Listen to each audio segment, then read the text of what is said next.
పశ్చిమ గోదావరి జిల్లా పాలకొల్లు నియోజకవర్గంలో 6 గ్రామాల్లో 6.85 కోట్లతో అభివృద్ధి పనులకు శంకుస్థాపన చేసిన జలవనరుల శాఖ మంత్రి నిమ్మల రామనాయుడు.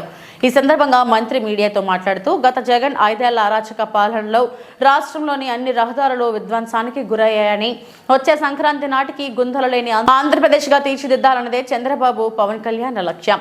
పోలవరం ప్రాజెక్టు నిర్వాసితులకు పరిహారంగా ఒకే రోజు 815 కోట్లు చెల్లించిన ఘనత చంద్రబాబుదే అంటూ మాట్లాడిన మంత్రి రామనాయుడు.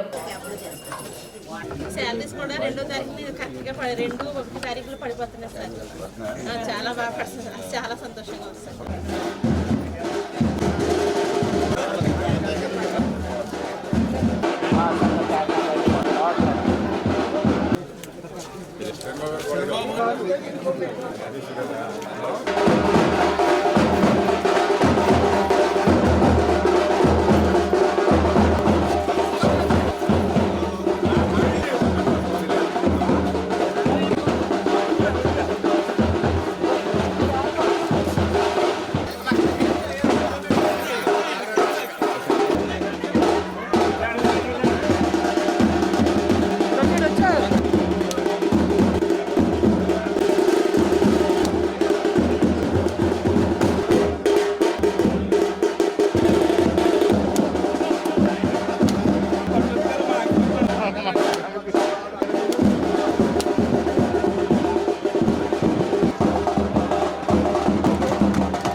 ఇక్కడే ఉంటేనే బాగుపడతారు.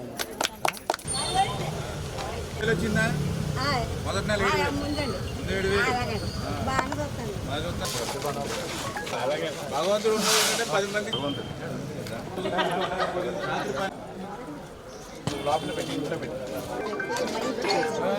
Welcome to Chikkala.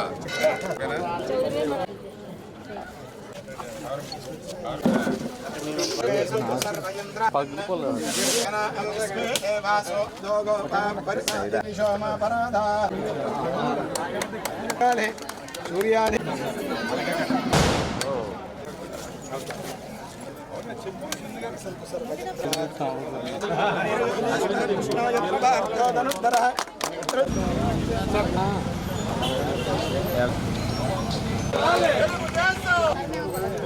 Okay sir. మరి ఈరోజు పోలవరం ప్రాజెక్టు మీ అందరికీ తెలుసు. ఆంధ్రప్రదేశ్ రాష్ట్రాన్ని ఒక కరువు రహిత రాష్ట్రంగా మార్చేటువంటి ప్రాజెక్టు ఆ రోజు చంద్రబాబు నాయుడు గారు 14-19లో 72% పూర్తి చేస్తే, తర్వాత 19లో అధికారంలోకి వచ్చినటువంటి జగన్మోహన్ రెడ్డి కాగితాల మీద అయితే 2% పురోగతి చూపించాడు, కానీ 20-30% వెనక్కి నెట్టేయడమే కాదు, పోలవరాన్ని విధ్వంసం చేసినటువంటి మరి వ్యక్తి ఆ రోజు జగన్మోహన్ రెడ్డి.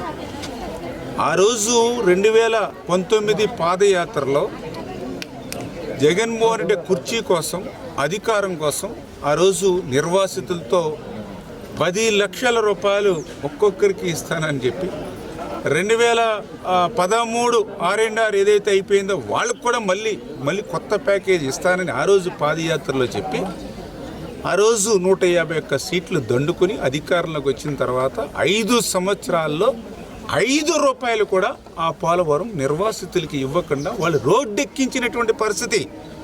వరదలు వస్తే కనీసం వాళ్ళని పలకరించినటువంటి పాపాన పోకుండా వాళ్ళ కొండల్లో గుట్టల్లో ఏ పాము ఎప్పుడు కాటేస్తుందని భయంతో బిక్కుమంటూ గుడారాలు వేసుకుని నిర్వాసితులు రోడ్డెక్కినటువంటి స్థితిలో మమ్మల్ని మా తెలంగాణలో మమ్మల్ని కలిపేయండి, మా తెలంగాణకి మమ్మల్ని పంపించేయండి అని నిర్వాసితులు రోడ్డెక్కి మరి ప్రభుత్వాన్ని నిలదీశారంటే జగన్మోహన్ రెడ్డి ఎంత అధ్వానమైనటువంటి పాలనతో పాటు ఆ పోలవరం నిర్వాసితుల్ని ఏ రకంగా మోసం దగా చేశాడో అంతకు మించి ఉదాహరణ అవసరం. కానీ ఈరోజు ఈ ప్రజాప్రభుత్వం వచ్చింది. నిన్న నుంచి ఎవరైతే నిర్వాసితులు ఉన్నారో 832 కోట్ల రూపాయలు నిన్న ఉదయం నుంచి కూడా ఆ నిర్వాసితుల అకౌంట్లో పడుతూ ఉంటే ఈవేళ పోలవరం ముంపు గ్రామాల్లో ఉన్నటువంటి ఆ నిర్వాసితులు సంబరాలు చేసుకుంటూ ఉన్నారు నిన్నటి నుంచి. ఎందుకంటే ఆ రోజు 2019కి ముందు ఆ రోజు చంద్రబాబు నాయుడు గారే 800 కోట్ల రూపాయలు ఆ రోజు నిర్వాసితులకి మాకు ఆ రోజు ప్యాకేజీలు R&R అని అందజేశారు. మళ్ళీ చంద్రబాబు నాయుడు గారు అధికారంలోకి వచ్చాకనే మళ్ళీ ఈరోజు 840 కోట్ల రూపాయలు మళ్ళీ అందుతూ ఉన్నాయి. ఆ రోజు చంద్రబాబు నాయుడు గారు ఇచ్చారు, ఈరోజు చంద్రబాబు నాయుడు గారు ఇచ్చారు. మధ్యలో ఉన్నటువంటి జగన్మోహన్ రెడ్డి మమ్మల్ని ముంచేశాడు తప్ప ఒక్క రూపాయి కూడా సాయం చేయలేదని నిర్వాసితులు అడుగుతున్నారు. వాళ్ళకి సమాధానం చెప్పమనండి ఈ వైఎస్ఆర్సీపీ పార్టీ వాళ్ళు. అంటే ఈవేళ మానవత్వం ఉన్నటువంటి ప్రభుత్వం మాది.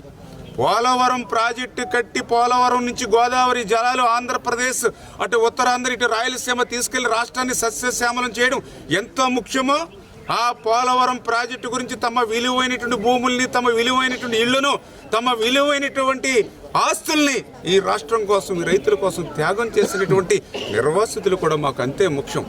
అందుకే ఈవేళ ఇన్ని కష్టాలు ఇబ్బందులు ఉన్నా కూడా ఈవేళ ఆ 840 కోట్ల రూపాయలు నేరుగా ఎటువంటి అవినీతికి తావు లేకుండా, ఎటువంటి దళారీ వ్యవస్థకి తావు లేకుండా ఒక్కొక్క ఇంటికి 40 లక్షల రూపాయలు, 20 లక్షల రూపాయలు నేను ఒక్కొక్కళ్ళ అకౌంట్లో పడుతూ ఉంటే వాళ్ళ ఆనందానికి హద్దు లేనిటువంటి పరిస్థితి. ఈ రకంగా మరి ఈ ప్రజాప్రభుత్వం, ఈ తెలుగుదేశం, జనసేన, బీజేపీ ప్రభుత్వం ప్రజల కోసం పనిచేసేటువంటి ప్రభుత్వం అనే దానికి ఒక ఉదాహరణ ఆ పోలవరం ఎవరైతే R&R ఇవన్నీ కూడా ఇమీడియట్లీ ఆ యొక్క మరి బాధితులు ఎవరైతే ఉన్నారో ఆ పునరావాసానికి సంబంధించినటువంటి ఎవరైతే ఉన్నారో వాళ్ళందరికీ అందించేటువంటి సాయమే ఒక నిదర్శనం అని చెప్పి మీ ద్వారా అందరికీ కూడా తెలియజేసుకుంటూ ఉన్నాను.